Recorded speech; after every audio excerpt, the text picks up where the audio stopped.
Bueno, entonces aquí con dos amigos, Matías Layud, Juan José Gianni, gracias por acompañarme a pensar un poco en la Argentina. Gracias por estar ¿Qué acá. tal? ¿Cómo te va, Rodolfo? Bueno, No, gracias a mucho vos. gusto estar acá, ¿eh? Bueno, no sé, empezamos por Matías, pensaba el conflicto social, la lucha sindical, el paro, ¿m? Del día 25. Digamos, ¿a dónde vamos con esto? Digo, porque la CGT parece que dio una respuesta un poco presionada por las circunstancias y no se le nota una, una vocación muy potente de dar la pelea. Ustedes desde la bancaria están impulsando otra mirada, me parece. ¿Cómo se va a resolver el tema de la CGT en el tiempo? ¿Cómo lo ves? Mira, más allá de cómo la CGT intente resolver esta cuestión, tenemos un paro ahora el próximo día lunes, que creo que va a ser un paro contundente, pero más allá de esto me parece que la mirada que nosotros tenemos es que en procesos como el que hoy atravesamos, que desde mi punto de vista, y no tardé mucho en descubrirlo, a partir de los pocos días que asumió Macri, ya no, el movimiento obrero, los trabajadores, ya no enfrentamos solamente un programa económico. Estamos insertos en el medio de una cuestión cultural bastante profunda, donde avanzan en todos los frentes, en materia de derechos humanos, en materia económica, en materia de seguridad interna, en materia de la seguridad nacional. En todos estos frentes van a raíces muy profundas y en banderas históricas y ganadas del pueblo argentino. Y son cosas graves y están más allá de una paritaria o de un planteo reivindicativo. La doctrina Chocobar Claro. es perversa, es jodida, es complicada, que el beneficio de la duda ante una represión social lo tienen las fuerzas de seguridad.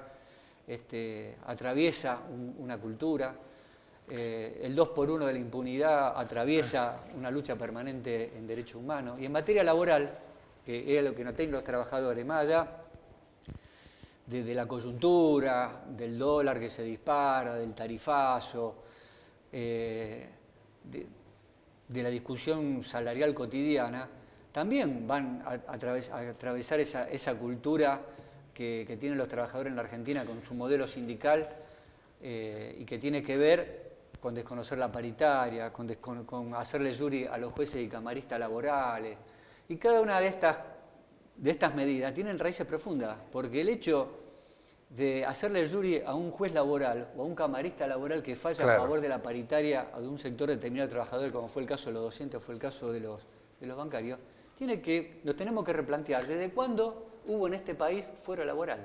¿Cómo se defendían los trabajadores ante el 44 o ante el 45? Claro. ¿A dónde tenía que recurrir? ¿Al fuero penal? ¿Al fuero civil? ¿Al fuero comercial? Entonces, ¿a dónde avanza la cuestión? Volvemos ¿A que desaparezca el fuero laboral? Pre-45. ¿A desarmar el modelo Ahora, sindical argentino? Matías, yo pregunto, digo, siempre se dice, los planes de ajuste pueden ir hasta donde la resistencia de la lucha popular se lo permite. Sí. Y no parece que hubiera una cosa demasiado activa en los si uno- sectores populares, ¿o sí? Si uno lo ve desde el punto de vista de lo que es la cúpula de la CGT y las medidas que ha tomado, Flojo. te puedo dar razón en tu criterio, pero me parece que acá, desde el mismo día que asumió Macri, un montón de sectores sociales, sindicales y políticos que porque nosotros formamos parte de eso, ¿no? Como sindicato bancario a nivel nacional con la Corriente Federal de los Trabajadores, Sí. o como el movimiento sindical rosarino. No tardamos mucho en estar en la calle y en estar al lado de cada gremio en conflicto, en plantear esta cuestión de frente a la sociedad. Y nosotros los trabajadores, por eso es importante desde mi punto de vista la construcción de la Corriente Federal de los Trabajadores, que es una corriente con una convicción y un lineamiento y una cuestión lineal en estos años de proceso de Macri. No tuvo ambivalencias. Y hoy Siempre lo caracterizó del mismo modo, sí. Y eso es lo que hoy se necesita. Hoy se necesita convicción, se necesita obviamente capacidad. Y no tener miedo, ¿no? Porque el y, miedo... y que la historia te respalde un cachito, ¿no? Claro.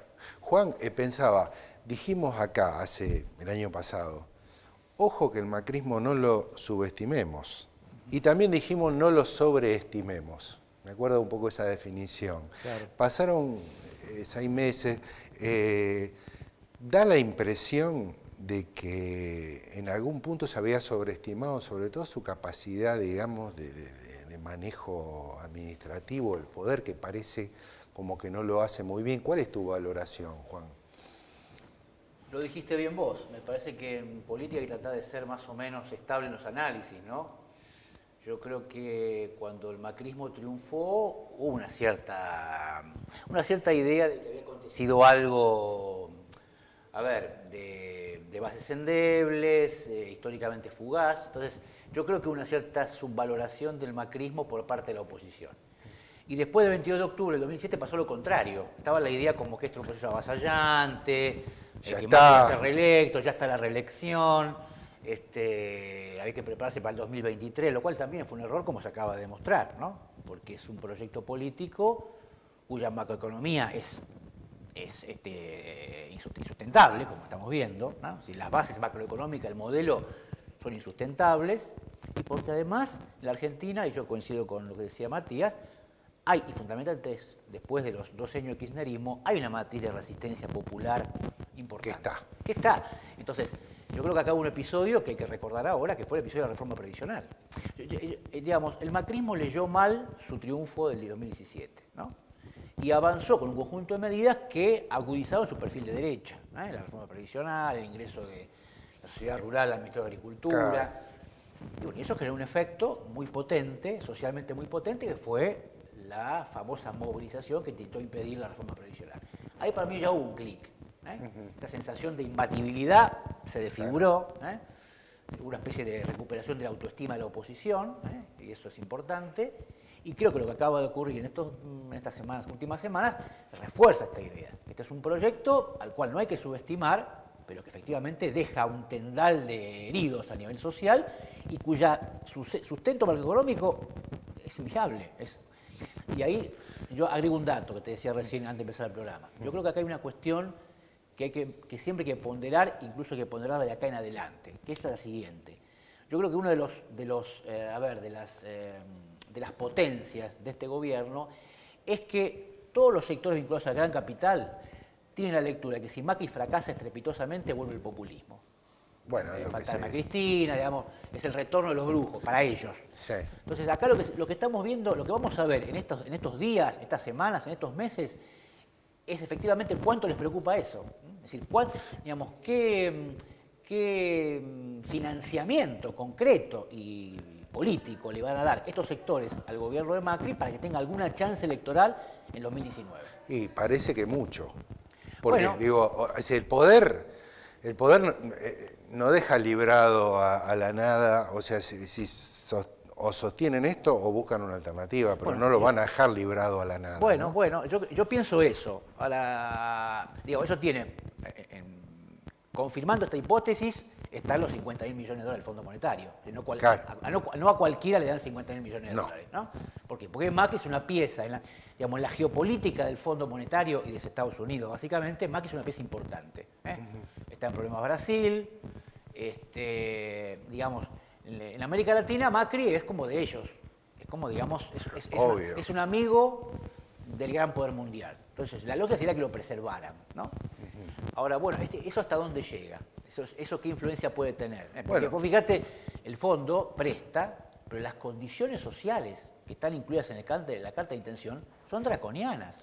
Lo digo, si la carta que firma el gobierno con el fondo se aplicara irrestrictamente, vamos a un nivel de conflictividad social enorme. Y que el fondo no evaluará esto, digamos. Es decir, como que hay muchos países que de algún modo tienen los niveles de desigualdad que plantea el fondo y sin embargo lo toleran. Lo que pasa es que... Esto es Argentina. Que esto es la Argentina, ¿no? Vos fíjate el tema del movimiento obrero. Como decía Matías, la actitud de la CGT oficial ha sido muy indulgente, ¿no? Para decirlo de alguna forma. Ahora, el movimiento obrero argentino es incomparable. La Argentina tiene la tasa de sindicalización más alta del mundo junto con Alemania. Ese es un dato muy fuerte, porque más allá de más la que cabeza Francia, por ejemplo, sí. Sí, tal cual, es un dato estadístico. Y hay una historia de lucha que tiene que ver con lo que ha sido el peronismo en la Argentina. Entonces, eso, aún con las debilidades dirigenciales, es un dato. Es un peso específico muy fuerte. Eso cómo lo va. Yo creo que eso también lo entendió el macrismo, porque por algo sería una política en los primeros 2 años de tratar de buscar fórmulas de, digamos, de conciliación y de acuerdo. Vos fíjate que la reforma laboral tuvieron que tirarla para atrás, porque la CGT con sus debilidades se opuso. Ahora insiste. ¿No? Bueno, hacemos un corte y seguimos.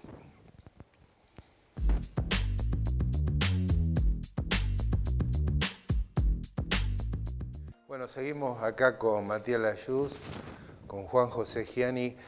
Matías, ¿hay una chance de que el jefe de la bancaria, Palazzo, pueda intervenir con una lista para disputar la conducción de la CGT?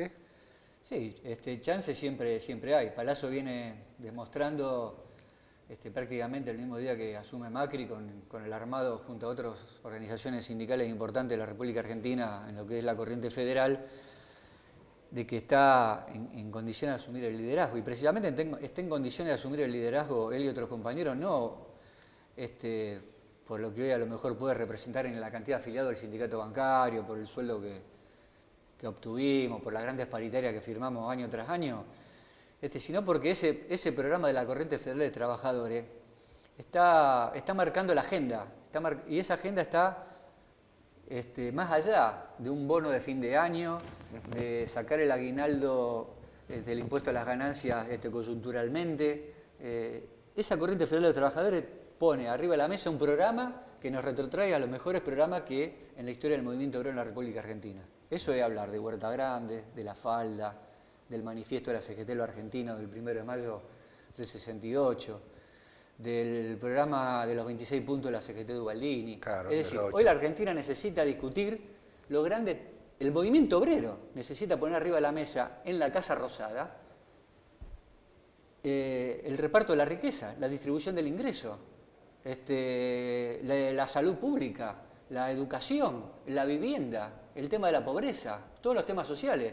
Porque si no, vamos a estar siempre atados a la agenda del gobierno. El movimiento obrero tiene una historia que empezó a partir del 17 de octubre del 45, donde los trabajadores dejamos de ser compañeros. Bueno, empezó mucho antes, digamos, ¿no? Sí. No solo en el 45. No. Hubo movimiento obrero. Hubo. Pero a partir de esa fecha, los trabajadores, los sindicatos, empezamos a tener un protagonismo nunca antes pensado. A partir del 17 de octubre del 45, los dirigentes obreros pasaron a ser embajadores en el mundo, en todas las embajadas del mundo había un delegado, un agregado de los sindicatos, en la embajada de Estados Unidos, en la de Holanda, en la de Alemania, en la de Norteamérica, en toda la del mundo. Claro.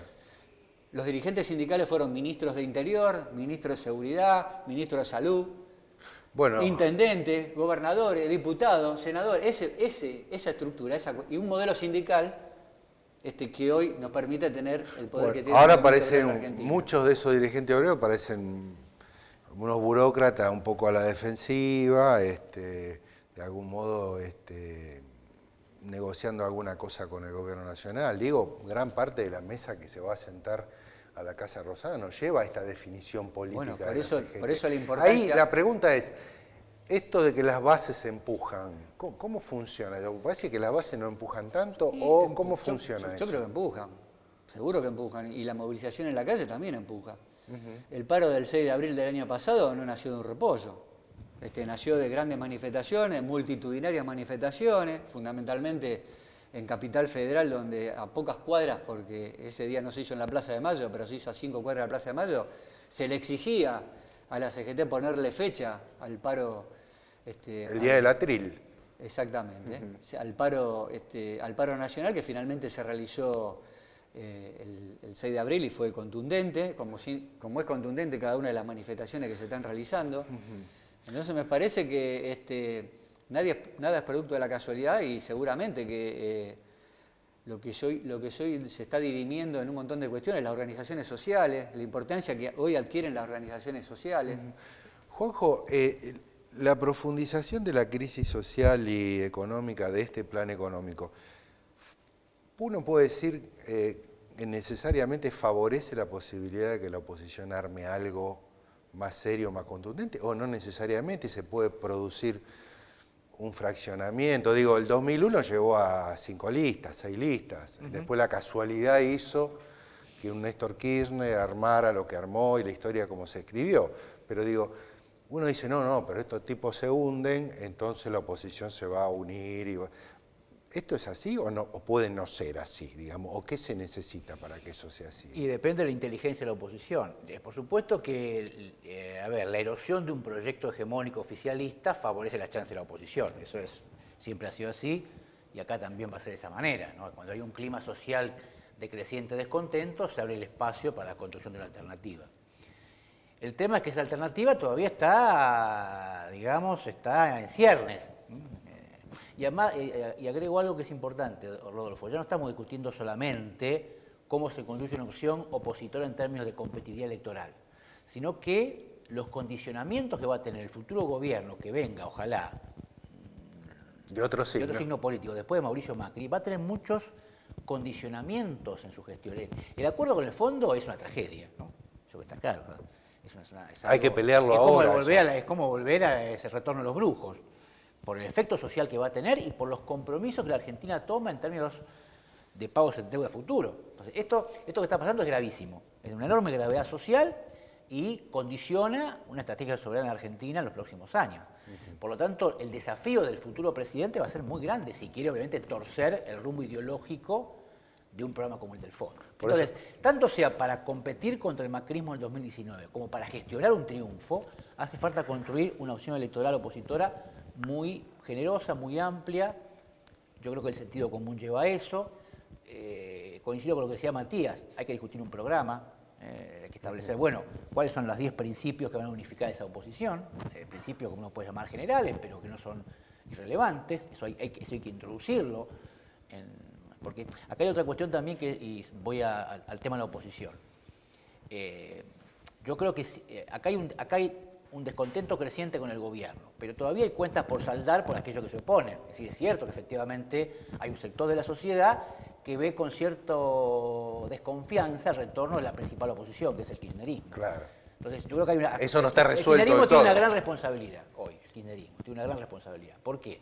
Porque es la fuerza opositora política más importante, pero que no ha resuelto su relación con el sector de sociedad que lo abandonó en el 2015. Claro. Eso está resuelto.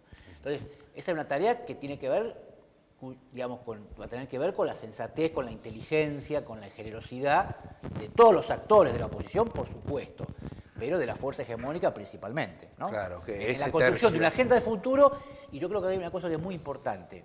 Yo creo que hay que construir un puente discursivo con los disconformes con el macrismo. Es decir, la gente que votó a Macri en el 2015 está disconforme. Hay que construir un puente discursivo con esa gente. Sí. Salir de, viste lo que votaste. Claro, viste lo que te pasó. Eso es, claro. Cuidado con esa idea de echarle la culpa al que se equivocó. Eso es lo peor que podemos hacer. Y digo otra cosa más.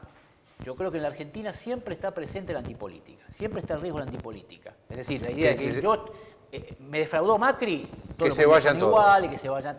El 2001 fue como la versión maximalista. Claro. Eso no creo que vaya a volver a algo tan radicalizado como el 2001, que se vayan todos. Pero una versión menor de eso tampoco es buena. Entonces, ahí entra la responsabilidad de la oposición en términos... Porque yo creo que, digamos, el 23 de octubre del 2017 la pelota la tenía el gobierno, claramente. La pelota la tenía el gobierno. En ese sentido, tenía un campo propicio para avanzar. 41 puntos, claro. Hoy la pelota la tiene la oposición. Es así, eso no garantiza un triunfo, pero la pelota la tiene la oposición. Es decir, la que tiene hoy el terreno propicio para construir una opción es la oposición. Entonces, hay que utilizar digamos, ese clima hoy que está esperando un nuevo camino de una manera inteligente, ¿no? Y sí, hay cuestiones de sensibilidades también de los personajes. Digo, bueno, a ver, la unidad amplia, y resulta que hay un sector del peronismo, de la oposición, que votó un montón de cosas estos años. ¿Cómo resolvés eso, no? ¿Cómo? Sí. Porque esos sectores, algunos de esos sectores tienen que estar en esta, si no, no hay manera. Sí. Digo. Yo creo que, a ver, acá también hay cosas hay que decirlas claras, por eso hablaba del programa. Hay sectores del peronismo, Rodolfo, que están más cómodos con Macri que con Cristina Fernández de Kirchner. Es así. Es así, no nos engañemos.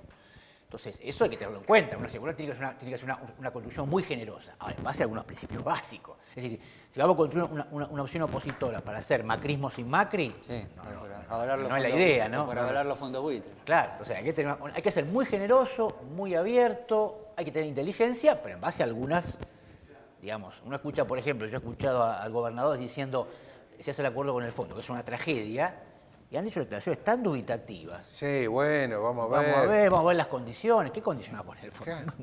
Puso las que puso Sí, siempre. sí, no va a ser demasiado O sea, bueno. Cuidado tampoco con el gatopardismo, ¿no? Digamos, Claro. ni la torpeza, ni la mezquindad, ni el gatopardismo. Me parece que sería el camino a transitar por la oposición, ¿no? Bueno, les agradezco a los dos, se me fue el tiempo. Gracias Bueno, por estar acá. Gracias por la invitación, Rodolfo.